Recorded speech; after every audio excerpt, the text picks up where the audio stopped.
Which raises another question. Where did these different personalities come from? How come we have different personalities? You know, in psychology studies, they study genetic twins. One's favorite color is blue and the other's favorite color is purple, and they're like, we can't figure this out. Genetically, they're the same.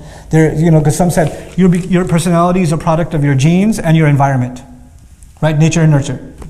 But then they can't figure out these cases where the nature is the same, genetically they're the same, and they're brought up in what? Same household. So their nature is the same and their nurture is the same, but this guy likes bicycles and that guy likes boats. Or whatever, This one's into sports and that one's into chess. And they can't figure this out, Genetic twins, how can they do this? Allah Azza wa Jalla actually answers this question. And He says, there is something mysterious about you and what's going on inside you. The next ayah is, وَيَسْأَلُونَكَ عَنِ الرُّوحِ قُلِ الرُّوحُ مِنْ أَمْرِ رَبِّي. They ask you about the ruh, the essence of the human being. By the way, ruh, interesting word in Arabic, associated with rawh, like farawhun wa rayhan, joy, pleasure, contentment, satisfaction. There's something inside of us that is the source of our happiness, is the source of our contentment, and it's distinct to each and every one of us. We can only know very little about it. Allah says, they ask you about the ruh, tell them the ruh is from the command of my master, min amri rabbi. Shah Waliullah Dehelvi rahimahullah used to argue that there are two worlds of Allah's doings. There's the alamul khalq and alamul amr. Alamul khalq, the world of creation, and the world of command. And what he meant by that is that Allah created this universe, a physical universe, in which there are certain laws that govern it. It's dictated by time, for instance. When you plant a seed in the ground, it doesn't just pop up into a tree, right? There's a process by which it turns into a tree. A baby doesn't just turn into a man overnight or a woman overnight. There's a process, there's a time. And this is the world of khalq. Allah made things with tadarruj in the world of khalq. There's a process and progression in the world of khalq. But there's the alam of al-amr. There's the world of amr, where Allah commands something and it comes into full formation to perfection when? Instantaneously. Like the angels are from what? Alam al-amr. The ruh is from what? Alam al-amr. The Quran is from Alam al-amr. Right? So there's this unseen world where things happen. They're first of all not limited by time like we think of time. They're not limited by distance like we think of distance. They're not limited by process like we think of process. It's its own entity, the world of al-amr, the amr of Allah. Which is why, when amr is mentioned, إِنَّمَا أَمْرُهُ إِذَا أَرَادَ شَيْئًا أَنْ يَقُولَ لَهُ كُن فَيَكُن. When He says amr, He gives the amr that it should be, and it comes into existence immediately. It happens immediately. That's the world of Allah's amr. And these two worlds seem to be separate most of the time. In us as human beings, we actually have, our physical growth is from alam al-khalq, and our spiritual entity belongs to alam al-amr. Prophets alayhimu salatu wasalam are teaching people, but their teachings come from where? Alam al-amr. And the miracles that they're given, which break alam al-khalq, because they belong to alam al-amr, right? So the fire stops burning in Ibrahim alayhi salam's case, that's from the amr. Now Allah is saying that your ruh, something inside you, belongs to alam al-amr. قُلِ الرُّوحُ مِنْ أَمْرِ رَبِّي. It's from the amr of my Rabb. And how much do we know about angels? How much do we really know about, the world of amr? Not much.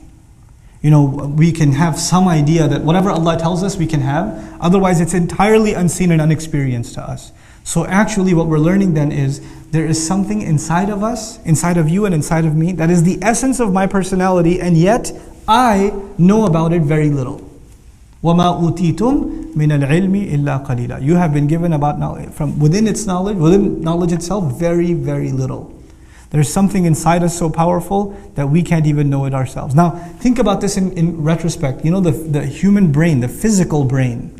This is not a ruh. This is just some gray matter and some electrical signals going off between microscopic cells over here. This stuff, how much do neuroscientists know about the brain? After all this research, they tend to say we know almost nothing. We're only beginning to scratch the surface. And that's within alam of what? Al-khalq. So how are we going to know anything really about alam al-amr, the ruh? So what Allah is teaching us then is that we have to go on this expedition.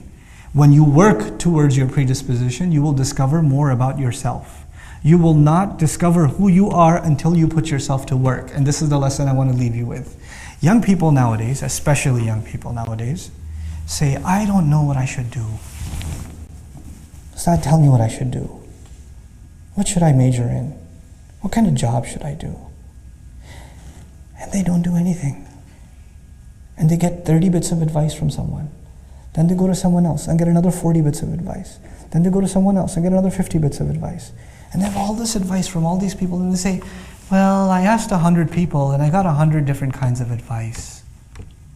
Yes, that's because you asked 100 people and you got 100 different kinds of advice, because human beings are individuals. They're going to give you individual advice. Until you put yourself to work, you're not going to discover who you are. You're not going to know your strengths, and you're not going to know your weaknesses. Stop being afraid of work. Stop being afraid of jumping in, trying something, failing. Failure is good for you. It exposes the holes in the wall. It exposes what you need to work on. It also exposes the few things that you are good at, and maybe you should refine them even more. But that does not happen until you grind it out. Until you throw yourself in the middle, in the mix. I'd like you to think of the fact that, our ruh is from alam al-amr, but this life that Allah gave us here, in which we can put ourselves to work and discover ourselves, is not an unlimited life, is it? So, between coming of age and sleep, and then old age where you pretty much become senile, we don't have a lot of years to figure ourselves out, to put ourselves to work. So don't be afraid to try things.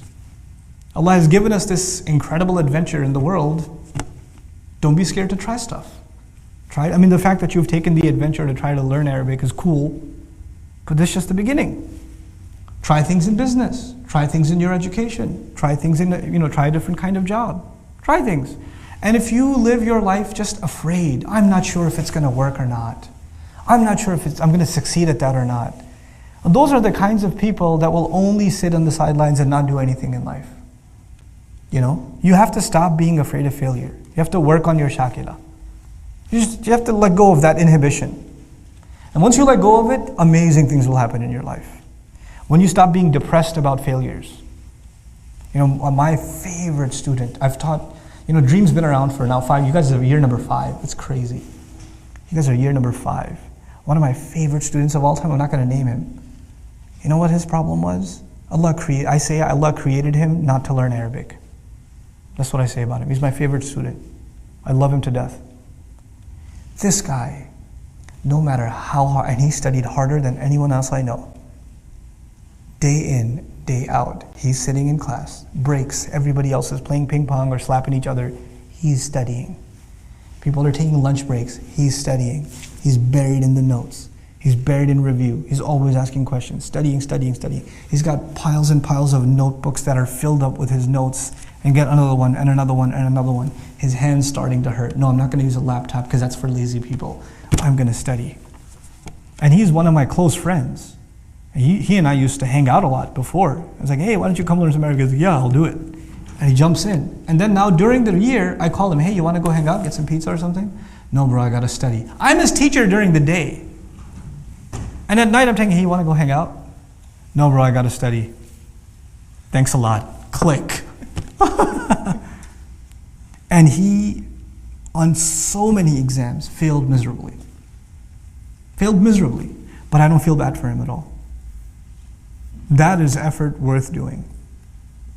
And there are people who did not apply themselves and got easy hundreds. And first of all, I don't even think it was worth their time, the education they received. And I don't respect what they did. I respect what he did. I'm going to try something and I'm going to give it my best. I'm not going to run at the first sign of failure.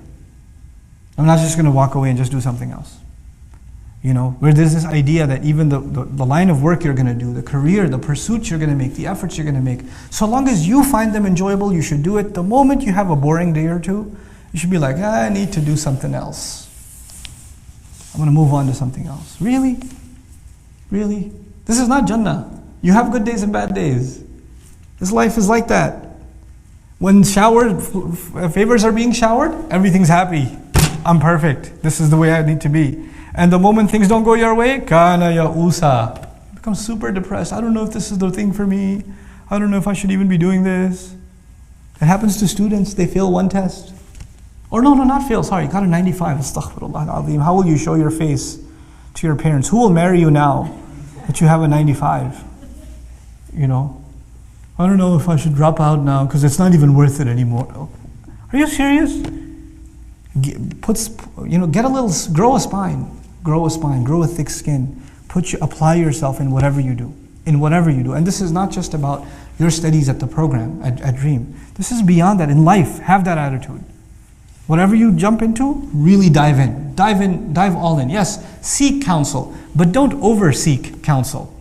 Don't keep getting advice and not doing anything. You have a few people in your life you can trust. And sometimes some people, they get into this habit where they like to get advice from people. They know they're going to get two different answers. Because they live off of the confusion. They feed off of it. They use that as a scapegoat to not do anything. Well, he said this, but you said this. And they wait for you to say something and say, but he said this. You could have told me that before I told you anything, but you know what? Seek advice, but seek advice with a purpose. And seek advice with some trust. You shouldn't just ask random people. By the way, if you're seeking contradictory advice from people, you know what that says? That says, first of all, you have no confidence, number one. And number two, it says you don't trust people. You don't trust them. Why are you asking their advice if you want an alternative opinion? You don't have to take everybody's opinion. You don't have to take my opinion, or Sheikh Omar Sulaiman's opinion, or Sheikh Abdul Nasir's opinion, or anybody's opinion for that matter. You consider their opinion and you make your own judgment. But once you make your own judgment, فَإِذَا عَزَمْتَ, when you make a decision, فَتَوَكَّلْ عَلَى اللَّهِ, trust Allah and move on with life. Trust Allah. This is how you get to discover yourself. And that's actually a very important lesson in life that Muslims, all of you, have to internalize, and inshallah ta'ala, great things will come for you in life and for the benefit of others in your life if you internalize this. Barakallahu li wa lakum fil Qur'an al-Hakim wa nafa'ani wa iyyakum bil ayat wa dhikr al-Hakim. Wassalamu alaikum wa rahmatullahi wa barakatuh.